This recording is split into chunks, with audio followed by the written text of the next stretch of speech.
시간이 되었으므로 사도신경 고백함으로 새벽기도 나아가도록 하겠습니다. 나는 전능하신 아버지 하나님 천지의 창조주를 믿습니다. 나는 그의 유일하신 아들 우리 주 예수 그리스도를 믿습니다.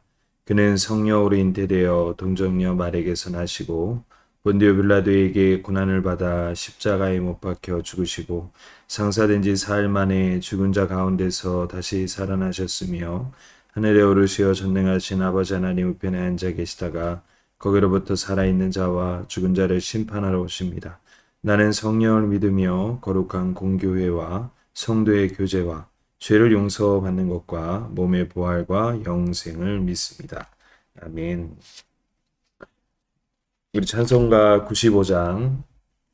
우리 찬송가 95장 나의 기쁨 나의 소망 되시며 찬송하도록 하겠습니다.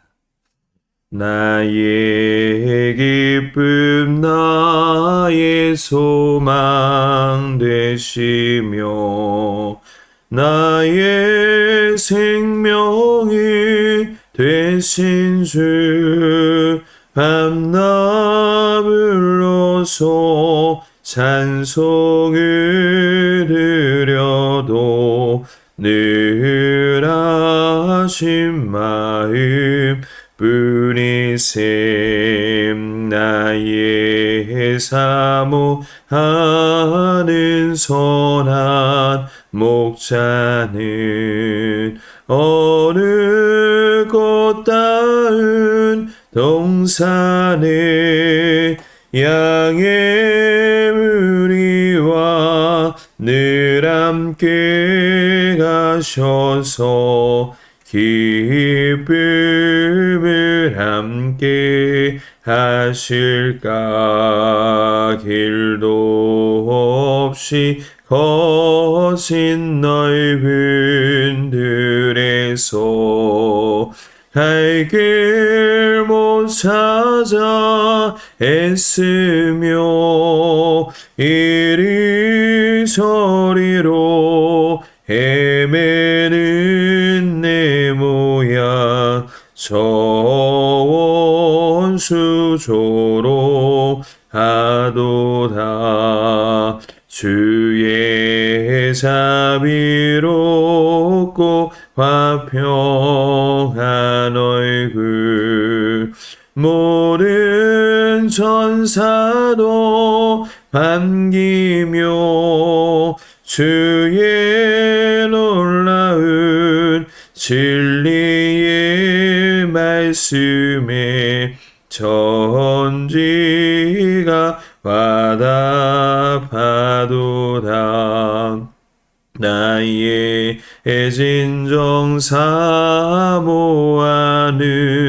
예수님 음성조차도 반갑고 나의 생명과 나의 참 소망은 오직 주 예수 뿐이세. 아멘. 아멘. 우리 함께 은혜 나누실 말씀은 고린도전서 15장 20절에서 28절까지 말씀입니다. 고린도전서 15장 20절에서 28절까지 말씀 제가 봉독하도록 하겠습니다. 그러나 이제 그리스도께서 죽은 자 가운데서 다시 살아나사 잠자는 자들의 첫 열매가 되셨도다. 사망이 한 사람으로 말미암아 죽은 자의 부활도 한 사람으로 말미암는도다. 아담 안에서 모든 사람이 죽은 것 같이 그리스도 안에서 모든 사람이 삶을 얻으리라. 그러나 각각 자기 차례대로 되리니 먼저는 첫 열매인 그리스도요 다음에는 그가 강림하실 때에 그리스도에게 속한 자요 그 후에는 마지막이니 그가 모든 통치와 모든 권세와 능력을 멸하시고 나라를 아버지 하나님께 바칠 때라. 그가 모든 원수를 그 발 아래에 둘 때까지 반드시 왕노릇 하시리니 맨 나중에 멸망받은 원수는 사망이니라. 만물을 그의 발 아래에 두셨다 하셨으니 만물을 아래에 둔다 말씀하실 때에 만물을 그의 아래에 두시니가 그 중에 들지 아니한 것이 분명하도다. 만물을 그에게 복종하게 하실 때에는 아들 자신도 그때에 만물을 자기에게 복종하신 이에게 복종하게 되리니 이는 하나님이 만유의 주로서 만유 안에 계시려 하심이라. 아멘. 오늘 말씀의 주제를 만물을 복종케 하시는 부활의 권세라는 말씀의 주제로 함께 은혜 나누는 시간이 되기를 소망합니다. 우리가 고린도전서 13장 하면 우리는 보통 사랑장이다라고 말을 하고 사도 바울이 굉장히 모든 은사보다도 사랑이 가장 교회 덕을 세우는 데 유익하다라는 것을 그것을 그 안에서 말씀하고 있는 것을 우리가 알 수가 있죠. 그와 마찬가지로 고린도전서 15장은 우리는 보통 부활장이다라고 말을 합니다. 그 이유가 이 고린도전서 15장에는 예수 그리스도의 부활에 대해서 사도 바울이 많이 강조를 하고 있고 부활의 의미가 무엇인지를 우리에게 자세하게 풀어서 설명하기 때문입니다. 우리가 하나님을 믿는 하나님의 자녀로서 우리가 이 부활의 믿음이 없고 부활의 신앙이 없다면 어찌 보면 껍데기밖에 없는 그러한 속 알맹이가 빠져 있는 능력이 없는 그러한 우리의 믿음이 될 수밖에 없는 것이죠. 그렇기 때문에 이 부활의 믿음은 굉장히 중요하다라는 사실입니다. 오늘 20절 사도 바울이 시작을 이렇게 말하죠. 그러나 이제 그리스도께서 죽은 자 가운데서 다시 살아나사 잠자는 자들의 첫 열매가 되셨도다라고 말하고 있습니다. 첫 열매, 구약의 이 농경 사회와 제사 제도를 우리가 살펴보면 특히 구약의 초실절의 배경을 가지고 있습니다. 이스라엘 백성들은 보리 수확의 첫 단을 베어서 하나님께 요제로 흔들어서 드렸습니다. 그 첫 단을 드리는 순간 아직 밭에 남아있는 모든 작물 역시 그 첫 열매와 동일하게 하나님의 소유이고 반드시 풍성하게 수확될 것이라는 영적 그러한 보증이 주어졌기 때문입니다.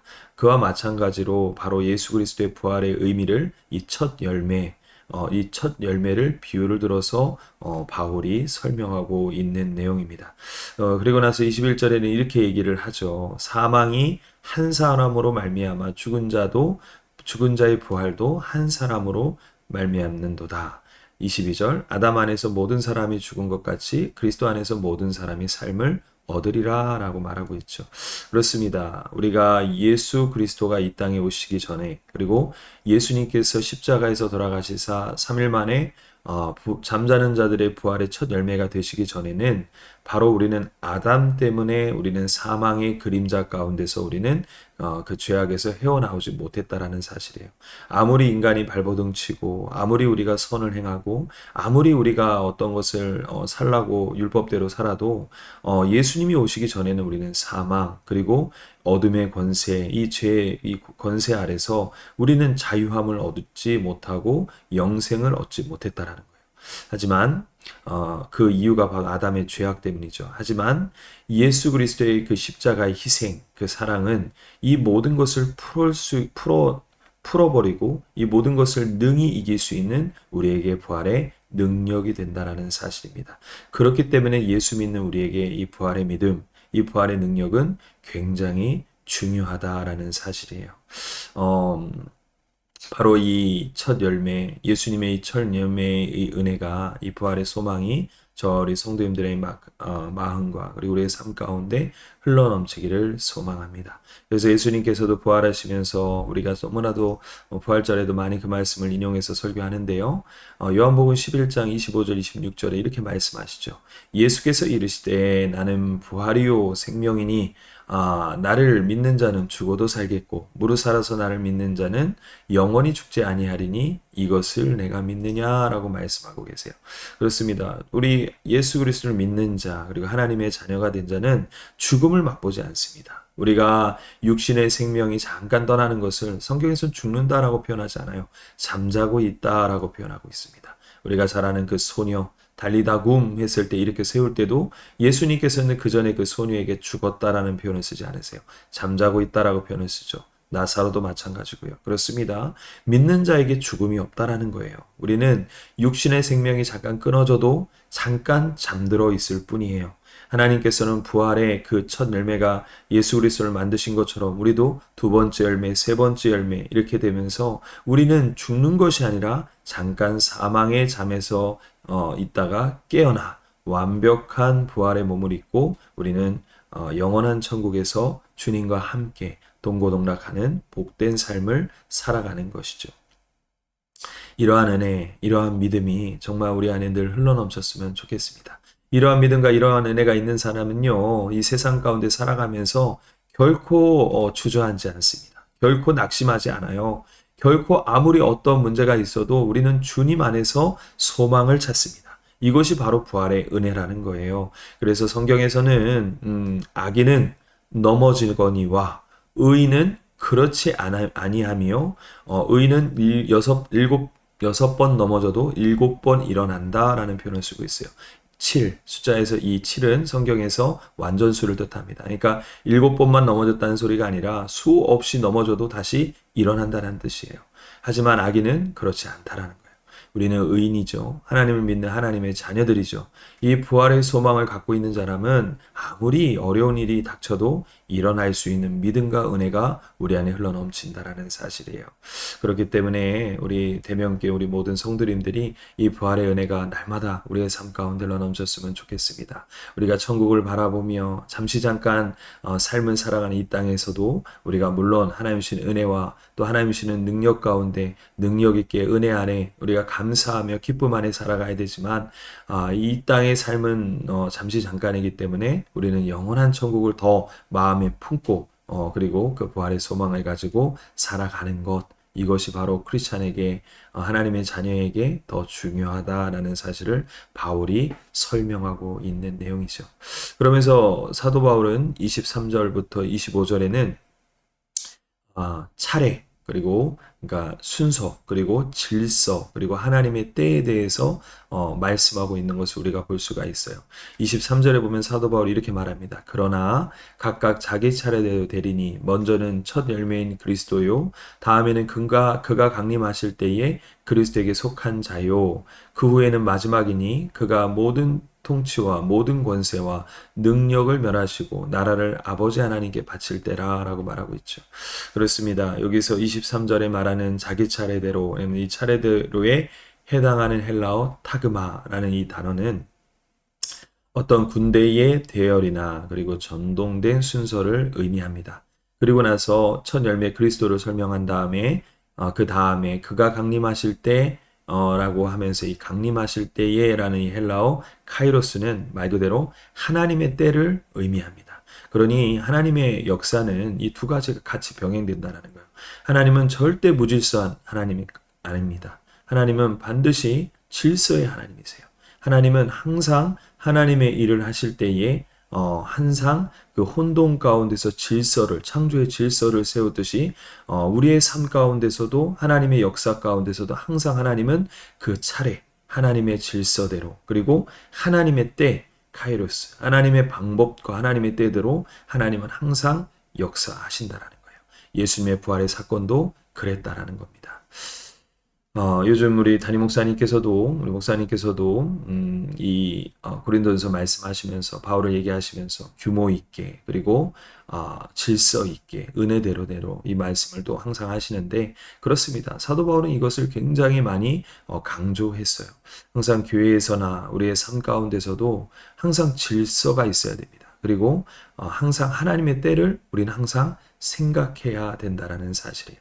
내가 조금 어려운 가운데 있어 내가 조급할지라도 내 기도 가운데 당장 응답되어지지 않고 좀 더딘 것 같아도 우리는 하나님의 질서를 생각하면서 또 하나님의 때를 생각하면서 우리는 원망하고 불평하기보다는 하나님의 때를 기다리며 묵묵히 믿음으로 바라보는 거예요. 그러면 하나님은 반드시 하나님의 역사대로 선행하시고 또 문제보다 크시며 하나님 안에서 벌어진 사건이 없기 때문에 하나님은 모든 것을 협력해서 선을 이루어 가신다라는 사실입니다.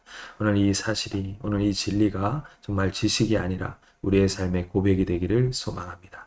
이러한 삶을 살아가는 자는요, 어떻게 된다고요? 사단 마귀가 쥐어 흔들 수가 없어요. 25절부터 28절까지의 말씀을 보면, 질서와 그리고 하나님의 때를 설명한 다음에 바울은 모든 사망과 원수를 보다 더 권세가 센 그 가운데서 왕노릇하시는 예수 그리스도의 권세에 대해서 설명하고 있어요. 25절에 보면 그가 모든 원수를 그 발 아래에 둘 때까지 반드시 왕노릇하시리니 맨 나중에 멸망받을 원수는 사망이니라. 27절 만물을 그의 발 아래 두셨다 하셨으니 만물을 아래에 둔다 말씀하실 때에는 만물을 그의 아래에 두시니가 그 중에 들지 아니하는 것이 분명하도다라고 말하고 있죠. 그렇습니다. 예수 그리스도는 만왕의 왕 되십니다. 그래서 우리 늘 찬양할 때 주님만이 왕이십니다라는 찬양을 참 많이 하죠. 그렇습니다. 그거는 지극히 성경적인 거예요. 사단 마귀가 권세가 아무리 센 것 같아도 그 권세가 아무리 우리를 쥐어 흔들라고 그래도 예수 그리스도가 그 위에 계시고 사망 권세를 모두 무너뜨릴 수 있는 힘이 있으시기 때문에 우리는 그 예수 그리스도를 퀴리오스 우리 인생의 주인으로 삼고 주님으로 받아들이고 살아갈 때에 이 사망 권세가 우리를 해할 수 없다라는 사실이죠. 우리가 주님을 주인으로 섬긴다? 이 믿음은 굉장히 단순한 믿음이 아니에요. 우리가 신약에서 보면 예수 믿는 자, 그리스도인이라는 칭함이 처음 나왔을 때에 예수 그리스도를 퀴리오스, 주님으로 섬긴다라는 표현을 써요. 그런데 이 퀴리오스라는 이 단어는 사실 그 당시 네로 황제나 황제에게만 부를 수 있는 칭호였어요. 다시 말하면 주인이라는 거예요, 나의 인생이. 근데 그 당시 목숨 걸고 예수 그리스도를 나의 주인으로 퀴리오스 주님으로 여긴다. 이러한 고백을 할 때는 언제 내 목숨이 달아나도 이상하지 않을 정도로 굉장히 모든 위험과 어떻게 보면 순교의 각오를 가지고 그 믿음의 고백을 했다라는 거예요. 우리 선조의 믿음, 우리 믿음의 조상들이.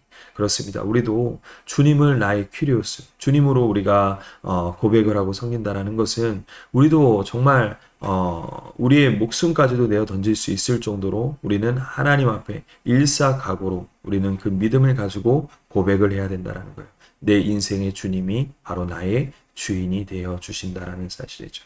오늘 이러한 역사가 우리 저와 성도님들의 삶 가운데 넘쳤으면 좋겠습니다. 그럴 때에 이 사망과 어둠의 권세가 우리에게 왕노릇할 수가 없는 거예요. 우리가 주님을 그냥 지식적으로만 나의 인생의 주인이다라고 생각하고 정말 주님이 나의 삶을 통치하시고 나의 삶을 이끌어 가시고 나의 삶을 조종하시고 그리고 나의 모든 것을 주님 안에서 이렇게 통치받는 삶이 되지 못한다면 어떻게 됩니까? 주님이 나의 삶에 왕노릇하는 것이 아니라 사단이 나의 삶이 왕노릇 될 수가 있는 것이죠. 하지만 그의 반대로 정말 주님 앞에 내 모든 것을 내어 맡기고 수고하고 무거운 짐진 자들아 다 내게로 오라. 내가 너희를 쉬게 하리라. 주님 앞에 모든 것을 내어 맡기고 주님을 나의 인생의 구주로 여기고 주인으로 여기고 그 주님 앞에 모든 것을 내어 맡길 때는 바로 주님이 우리의 삶을 통치하시고 만물 아래서 하나님의 질서대로 그리고 하나님의 때에 맞게 하나님 우리를 축복하시고 붙드시며 우리를 항상 주님의 길로 인도하신다라는 이 진리가 여기 담겨져 있다라는 사실이죠. 오늘 그러한 역사가 있기를 소망합니다. 그런데 예수님께서는 얼마나 질서 있으시냐면 28절에 이렇게 말하죠. 만물을 그에게 복종하실 때에는 아들 자신도 그때에 만물을 자기에게 복종하신 이에게 복종하게 되리니 이는 하나님이 만유의 주로서 만유 안에 계시려 하심이라 라고 말하고 있죠. 예수님께서도 항상 하나님 아버지의 통치를 받았다라는 거예요. 질서 있게 행동하셨다는 거예요. 그래서 예수님께서도 공생의 사역에 사역을 할 때마다 나는 내 뜻을 내 말을 전하러 온 것이 아니라 내 아버지의 말을 전하러 왔다. 하나님의 일을 하러 왔다라고 항상 고백하시죠. 예수님도 그렇게 살았듯이 우리도 항상 질서 있게 규모대로 그리고 하나님의 때에 항상 믿음을 부활의 믿음을 소유하시고 주님의 때를 바라보며 묵묵히 그 은혜 안에 살아가시는 저와 우리 성도님들의 복된 삶, 복된 인생이 되어지기를 주님의 이름으로 축복합니다. 오늘 이 말씀 부여잡고 우리 잠시 기도하도록 하겠습니다. 전능하신 하나님 아버지 감사합니다. 하나님 오늘도 바울의 이 고린도 교회를 향해서 향하는 이 말씀의 선포 또 말씀의 이 내용을 통하여 우리도 우리의 자신을 돌아봅니다. 하나님은 질서의 하나님이고 하나님은 항상 규모 있게 또 하나님의 방법대로 하나님의 때에 하나님의 역사를 이루어 가시는데 내가 조금 조급하다고 내가 지금 힘들다고 내가 하나님을 조종하려 들고 내가 하나님의 질서를 깨고 내 마음대로 살아간다면 그것은 사단이 나의 삶 가운데 왕노릇하는 삶을 살아가는 것밖에 되지 않음을 오늘도 이 말씀을 통해 확인하게 하시니 감사를 드립니다. 예수 그리스도 내 인생의 퀴리오스 주인이요 정말 주님이 나의 모든 삶의 왕 되시는 줄 믿습니다. 예수님을 내 인생의 주인으로 여기고 주님 앞에 통치받는 삶, 주님이 나의 삶을 붙드시는 삶, 주님이 나의 삶을 이끌어가는 복된 삶이 되어질 수 있도록 우리 대명교회 모든 성도님들이 항상 그 부활의 믿음, 그 은혜를 소유할 수 있도록 하나님께서 은혜의 은혜를 더하여 주시옵소서. 한 주간의 삶이 시작이 됩니다. 이번 한 주간의 삶이 정말 주님의 은혜 안에서 하나님의 때, 하나님의 방법들을 정말 우리가 우리의 삶 가운데 체험하며 풍성하게 누릴 수 있는 복된 삶이 되게 하여 주시옵소서. 믿사오며 걸어가신 예수님의 이름으로 기도드립니다. 아멘. 우리 주기도문 예배를 마치도록 하겠습니다. 하늘에 계신 우리 아버지, 아버지의 이름을 거룩하게 하시며 아버지의 나라가 오게 하시며 아버지의 뜻이 하늘에서와 같이 땅에서도 이루어지게 하소서. 오늘 우리에게 일용할 양식을 주시고 우리가 우리에게 잘못한 사람을 용서하여 준 것 같이 우리의 죄를 용서하여 주시고 우리를 시험에 빠지지 않게 하시고 악에서 구하소서. 나라와 권능과 영광이 영원히 아버지의 것입니다. 아멘. 네, 오늘 하루도 승리하세요.